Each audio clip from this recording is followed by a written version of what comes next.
Tout ce que tu dis revient sur toi. Voilà en substance la réponse, tout en ironie, de Vladimir Poutine à Joe Biden. Le président américain avait dans une interview qualifié son homologue russe de tueur. Quand j'étais petit, on avait l'habitude de dire, quand on se disputait pendant la récréation, c'est celui qui dit qu'il est. Ce n'est pas un hasard, ce n'est pas qu'un dicton enfantin, il y a un sens psychologique profond.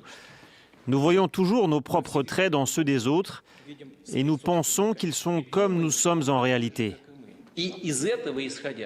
Cette passe d'armes verbale plonge les relations russo-américaines dans une nouvelle spirale de tension.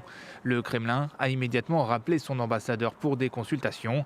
Les deux pays s'étaient dit prêts à coopérer sur des dossiers d'intérêt commun. Aujourd'hui, le ton est plus ferme.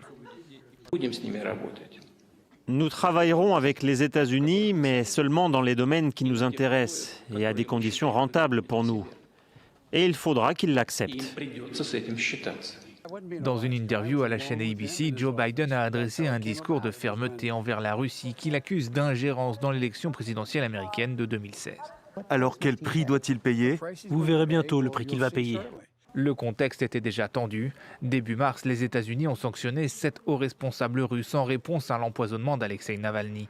Par ailleurs, dans un tout nouveau rapport déclassifié, les autorités américaines ont accusé des personnes liées au gouvernement russe de nouvelles ingérences électorales en 2020, après celles de 2016. Des conclusions immédiatement démenties par le porte-parole du Kremlin, Dmitri Peskov, qui parle d'accusations sans fondement.